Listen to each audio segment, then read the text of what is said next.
नमस्कार मंडळी, तेजू विलेज किचनमध्ये तुम्हा सर्वांचं स्वागत आहे। आज आपण स्पेशल उन्हाळ्यासाठी बनवणार आहोत 4 फळांचा ज्यूस, जो अतिशय आपल्या शरीरासाठी आरोग्यासाठी लाभदायक आहे। पहिला ज्यूस आपण बनवणार आहोत तो म्हणजे सफरचंदाचा ज्यूस, ॲपल ज्यूस, आपण मिल्क शेकही म्हणू शकतो। त्यासाठी लागणार आहे आपल्याला एक पातेले मी पितळाचं घेतलेलं आहे। तुमच्याकडे जे अवेलेबल असेल ते तुम्ही घेऊ शकता। त्यात आता आपण टाकणार आहोत एक ॲपल जे मी चॉप करून घेतलेला आहे। त्यात आपण टाकणार आहोत 2 चमचा साखर, तुम्ही मधही टाकू शकता। आता एक टाकलेला आहे ओली खजूर, नंतर त्यात टाकलेला आहे 1 वाटी दूध आणि मस्त ज्यूसरने ग्राइंड करून घेतलेला आहे। तुमच्याकडे ज्यूसर नसेल तर तुम्ही मिक्सरनेही व्यवस्थित फाईन करू शकता। तुम्हाला थिक ज्यूस आवडत असेल तर दूध कमी टाका आणि थोडा पातळ आवडत असेल तर तुम्ही दुधाची क्वांटिटी जास्त ठेवू शकता। आता आपण गार्निश करणार आहोत 2 ते 3 आईस क्यूब, त्यानंतर चॉप केलेले ड्रायफ्रूट्स, काजू, बदाम, पिस्ता आणि थोड्या टरबूजाच्या बिया। त्यावर टाकणार आहोत आपण मस्त केसर। केसरने मस्त छान पिवळसर कलर येतो आणि त्यामुळे आपला ज्यूस छान दिसतो आणि हेल्दीही जास्त बनतो। ॲपलचा ज्यूस लहानांपासून तर मोठ्यांपर्यंत सर्वांनी आवर्जून प्यायला हवा। त्याच्यामध्ये खूप साऱ्या जास्त कॅलरीज असतात, जे आपल्याला उन्हाळ्यामध्ये खूप गरजेची असते। त्यामुळे आपल्याला आवर्जून सफरचंदाचे सेवन करायला हवे आणि त्याचा ज्यूसही घ्यायला हवा। ज्यूस आता आपला रेडी झाला आहे। अतिशय कमी वेळात आणि सोप्या पद्धतीत बनवलेला आपला ॲपलचा ज्यूस अगदी मस्त रेडी झाला आहे। आता आपण दुसरा ज्यूस बघणार आहोत, केळी ज्यूस म्हणजेच बनाना मिल्क शेक। आता आपण 2 केळी घेतलेल्या आहेत, त्या मी चॉप करून घेतलेल्या आहेत। त्यात आपण टाकणार आहोत 2 चमचे साखर, तुम्ही 1 चमचा मध आणि 1 चमचा साखरही घेऊ शकतात किंवा नुसतं मधही टाकू शकतात। आता त्यात आपण 2 ते 3 आईस क्यूब घेणार आहोत, नंतर त्यामध्ये टाकणार आहोत 1 वाटी दूध। दूध तुम्हाला क्वांटिटीनुसार टाकायचे आहे। थिक ज्यूस आवडत असेल तर कमी टाका आणि थोडा पातळ आवडत असेल तर दुधाची क्वांटिटी वाढवून घ्या। आता आपल्याला मिक्सरच्या भांड्याने ज्यूस फाईन पेस्ट करून घ्यायचा आहे किंवा ज्यूसरच्या साहाय्याने मस्त ग्राइंड करून घ्यायचं आहे। केळी खाल्ल्याने अतिशय छान आणि मस्त डायजेस्टिव्ह शरीरातील होते। डायजेस्टिव्ह इम्प्रूव्ह करण्याचं काम केळी करत असते। लहान मुलांना वजन वाढवण्यासाठी केळी खायला लावतात, म्हणून केळी खाल्ल्याने वजन वाढते, तसेच शक्तीही वाढते। केळी अत्यंत शरीरास लाभदायक आहे आणि केळीचा ज्यूसही लाभदायक आहे। केळी आणि दूध एकत्र आल्यास त्यांची शक्तिवर्धक जी इम्युनिटी पॉवर असते ती एक्स्ट्राची होते आणि आपल्या शरीराला त्याच्यापासून खूप सारी कॅलरी मिळते आणि प्रोटीनही मिळते। ज्यूस आपला रेडी झाला आहे।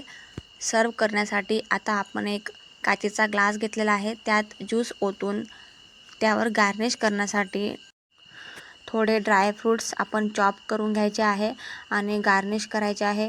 तुमच्याकडे फ्रुटी किंवा काही कँडीज असतील तरीही तुम्ही त्यावर गार्निश करू शकतात, म्हणजे लहान मुलांना ॲट्रॅक्टिव्ह होईल आणि ते पटकन ज्यूस फिनिश करतील।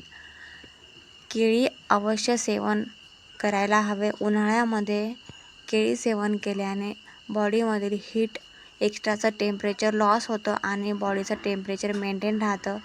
ज्यूस कसा वाटला, ज्यूसची रेसिपी कशी वाटली नक्की कमेंट करा। हेल्दी राहा, घरीच ज्यूस बनवा, ताज्या फळांचा ज्यूस घरीच बनवा आणि घरीच सर्व करून एन्जॉय करा। ड्रिंक कसा वाटला नक्की कमेंट करा। हॅपी रहा, हेल्दी रहा आणि मस्त रहा। आता आपण तिसरा ज्यूस बघणार आहोत, तोही अतिशय हेल्दी आणि मस्त ज्यूस आहे, कलरफुल ज्यूस आहे। त्यापासूनही खूप सारे आपल्याला लाभ आहेत। तिसरा ज्यूस आता आपण बघणार आहोत, मस्त पॉमग्रॅनेट ज्यूस म्हणजेच डाळिंबाचा ज्यूस। ज्यूस बनवण्यासाठी आपल्याला लागणार आहे 1 वाटी डाळिंबाचे दाणे, त्यात आपण टाकणार आहोत 2 चमचे साखर, तुम्ही मधही टाकू शकतात। टाकल्यानंतर त्यात टाकणार आहोत आपण 2 ते 3 आईस क्यूब बर्फाचे तुकडे, नंतर त्यात टाकणार आहोत आपण गार पाणी। तुम्ही पाण्याची क्वांटिटी कमी जास्त करू शकतात। आपण आता मिक्सरने किंवा ज्युसरने मस्तपैकी ग्राइंड करून घेणार आहोत. हा ज्यूस अत्यंत लाभदायक असतो शरीरासाठी. ज्यांच्या शरीरामध्ये हिमोग्लोबिनची कमी असेल त्यांनी पॉमग्रॅनेट नक्की खायला हवं, डाळिंब नक्की खायला हवं आणि त्याचा ज्यूसही सेवन करायला हवा. हा ज्यूस अत्यंत सोपा आणि अगदी झपाट्यात होणारी रेसिपी आहे. डाळिंब ग्राइंड झाल्यानंतर आपल्याला एका चाळणीने हा ज्यूस मस्त गाळून घ्यायचा आहे, जेणेकरून त्यामधील एक्स्ट्राच्या ज्या बिया असतील, ज्या सीड असतील त्या पूर्णपणे बाजूला होतील आणि आपला ज्यूस मस्त ग्लासमध्ये येईल. ज्यूस पूर्णपणे व्यवस्थित गाळून घ्यायचा आहे. आपला ज्यूस रेडी झाला आहे. त्यात आपण 2 ते 3 आईस क्यूब टाकून थोडे वरून तुम्ही ड्रायफ्रूट्सही गार्निश करू शकतात. हा ज्यूस थंड प्यायल्याने अतिशय छान आणि मस्त वाटतं. ज्यूस एन्जॉय करा आणि हेल्दी राहा. डाळिंब हे असं एक फळ आहे ज्याचं काहीही कोणतंही पार्ट वाया जात नाही. त्याच्या सालीपासून आपल्याला खोकल्यासाठी काढाही बनवता येतो आणि त्याच्या प्रत्येक दाण्यापासून आपल्याला ज्यूसही बनवता येतो. तुम्ही डाळिंब असंही खाऊ शकतात आणि ज्यूसही पिऊ शकतात. लहानांपासून मोठ्यांपर्यंत डाळिंब अतिशय आरोग्यदायक आणि लाभदायक आहे, म्हणून आवर्जून डाळिंबाचे सेवन करावे. ज्यूस कसा वाटला नक्की कळवा.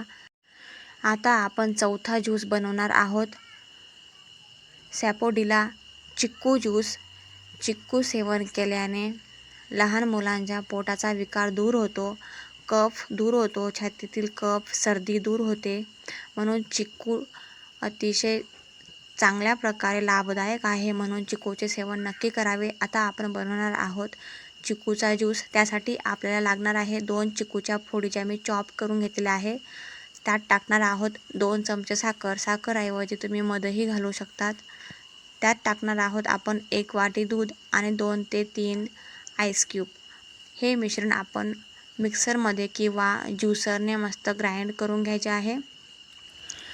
कधीही ज्यूस बनवून झाल्यानंतर चाळणीने कधीही चाळू नका. असे काही ज्यूस आहेत जे चाळणीने चाळावेच लागतात आणि असे काही ज्यूस आहेत जे चाळणीने चाळल्यानंतर त्यामधील जे बारीक बारीक सीड असतात किंवा जे बारीक बारीक कण असतात, जे आपल्याला आरोग्याला खूप लाभदायक आहेत, पण ते चाळणीने चाळल्यानंतर ते मिश्रण बाजूला सरकते आणि आपल्याला त्यापासून लाभ होत नाही. म्हणून चिक्कूचा ज्यूस बनवला गेल्यानंतर कधीही चाळणीने चाळू नका. डायरेक्टली तो ग्राइंड करायचा आणि सर्व करायचा.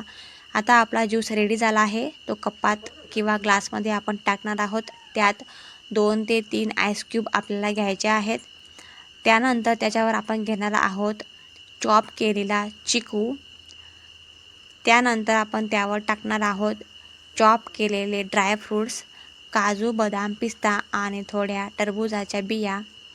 अतिशय छान आणि मस्त लागतं. वरून गार्निश केलं आणि दिसायलाही खूप अट्रॅक्टिव्ह वाटतं. लहानांपासून तर मोठ्यांपर्यंत चिकू प्रत्येकाने सेवन करायला हवे. मोस्टली उन्हाळ्यात तर नक्कीच सेवन करायला हवे. ज्यूस आपले चारही रेडी झाले आहेत. चारही ज्यूस आपल्याला अतिशय लाभदायक आहेत. ज्यूसची रेसिपी तुम्हाला कशी वाटली नक्की कळवा आणि तुम्हीही नक्की ट्राय करा. बाहेरून आणण्यापेक्षा घरीच आपण ताजे फळ आणून आणि ताजा ज्यूस बनवून सर्व करायचा आणि हॅपी आणि हेल्दी राहायचं. आता पुन्हा भेटूया आपण पुढच्या व्हिडिओमध्ये. तोपर्यंत हॅपी राहा, मस्त राहा, हेल्दी राहा आणि खात राहा. थँक्यू.